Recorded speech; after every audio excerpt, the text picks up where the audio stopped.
Avogadro's law के बारे में बात करते हैं। एवोगैड्रोस लॉ को effect of change in number of moles on volume of a gas, यानी वॉल्यूम ऑफ अ गैस को इंक्रीज करने से नंबर ऑफ मोल पे क्या इफेक्ट पड़ेगा, इसको एवोगैड्रोस लॉ कहा जाता है। एवोगैड्रोस लॉ बेसिकली क्या चीज़ है, देखें कि यानी एक ऐसा लॉ जो कि वॉल्यूम ऑफ अ गैस और number of moles of a gas के बीच में रिलेशनशिप पैदा करता है, तो उस लॉ का नाम क्या है, एवोगैड्रोस लॉ कहा जाता है।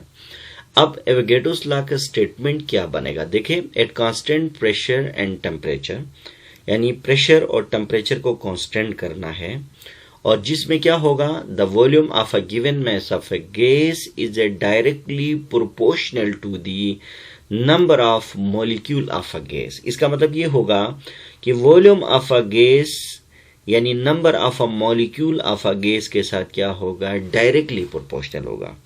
मिसाल के तौर पर अगर हमारे पास गैस का वॉल्यूम, हमारे पास जो है ना गैस का मॉलिक्यूल अगर 1 मोल गैस है तो उसका वॉल्यूम कुछ होगा। अगर 2 मोल मॉलिक्यूल्स होंगे तो उसका वॉल्यूम उसका डबल होगा। अगर 3 मोल मॉलिक्यूल होंगे तो उसका वॉल्यूम इसका ट्रिपल हो जाएगा। तो ये लॉ कहता है कि गैस का हमेशा वॉल्यूम उसके नंबर ऑफ मोल के साथ क्या है, डायरेक्टली प्रोपोर्शनल है। Greater the number of moles of the gas and greater will be the volume, and the lesser the number of moles of a gas and lesser will be the volume of a gas होगा। अगर mathematically मैं बयान करूं तो देखिए, volume is a directly proportional to क्या होगा, number of moles. इसका मतलब जितने नंबर ऑफ मोल बढ़ाएंगे तो गैस का वॉल्यूम क्या होगा, बढ़ेगा। तो प्रोपोर्शनलिटी को हटाएंगे तो यहाँ के लगा देंगे, के को इस तरफ लेके आते हैं, एन को डिनोमिनेटर में लेके जाते हैं तो वी डिवाइडेड बाई एन होगा। तो this is the second statement of Avogadro's law. अब second statement of Avogadro's law को किस तरह डिफाइन करेंगे, the ratio of volume and the number of moles is equal to the constant, यानी ये हमेशा कांस्टेंट होंगे। डायग्रामेटिक रिप्रेजेंटेशन क्या होगा, देखें, अगर लेट सपोज 1 मोल गैस है तो वॉल्यूम V1 है, अगर 2 मोल गैस है तो वॉल्यूम V2 होगा, अगर 3 मोल गैस है तो वॉल्यूम क्या होगा, V3 होगा। तो इसका मतलब जो जो वॉल्यूम इंक्रीज होता जाता है तो नंबर ऑफ मोल्स भी इंक्रीज होते जाते हैं। अगर नंबर ऑफ मोल्स को इंक्रीज करते हैं तो गैस का वॉल्यूम भी क्या होता है, इंक्रीज होता है। अगर इसको एक्सपेरिमेंटल वेरिफिकेशन करें तो for any 2 gases, first condition, second, V1 divided by N1 K के बराबर है और V2 divide by N2 K। देखें, अगर V1 हमारे पास 22.414 dm क्यूब है, लेट सपोज वॉल्यूम ये है मेरे पास, 1 मोल का गैस का वॉल्यूम ये होता है तो 1 मोल। तो इसी तरह से अगर मैं इसको 2 वॉल्यूम करूं तो 44.82 to 8 dm क्यूब इसका वॉल्यूम होगा।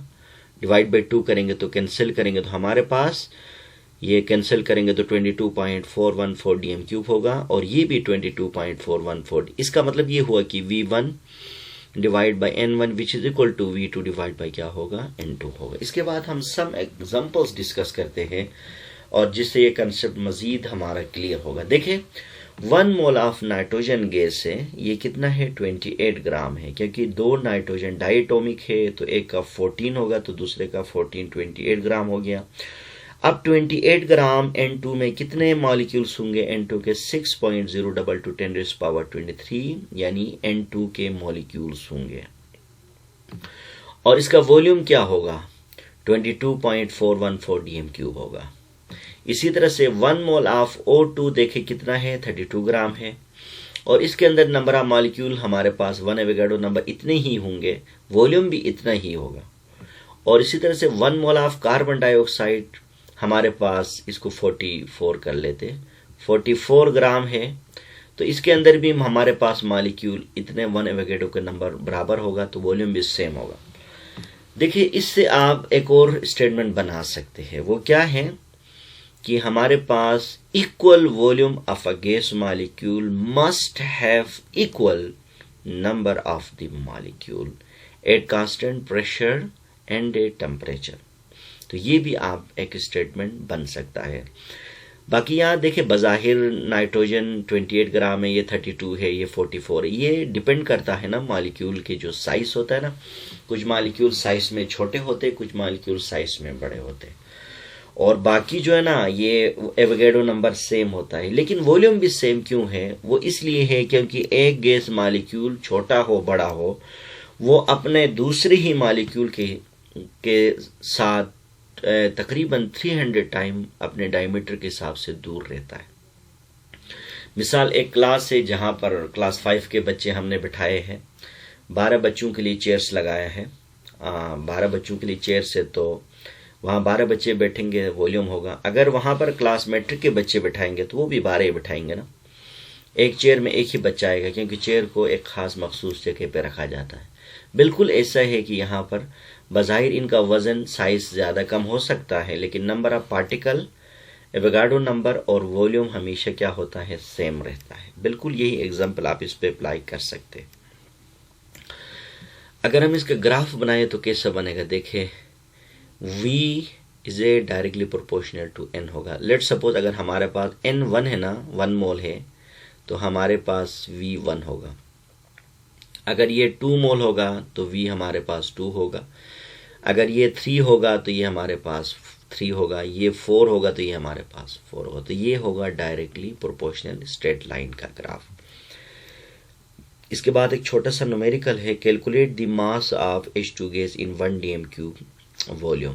देखिए 22.414 dm³ हाइड्रोजन का मोलर मास 2 ग्राम बनता है, तो 1 dm³ में 2 डिवाइडेड बाई 22.414 मल्टीप्लाई 1 dm³ कर लेते हैं, तो हमने देखा कि 1 dm³ में हाइड्रोजन 0.09 ग्राम होता है। तो इस तरह के न्यूमेरिकल आपको दे सकते हैं। आप वॉल्यूम से ग्राम निकाल सकते हैं और ग्राम से आप वॉल्यूम निकाल सकते हैं। तो इस तरह के भी आप वॉल्यूम अपने लिए न्यूमेरिकल्स आप तैयार करें।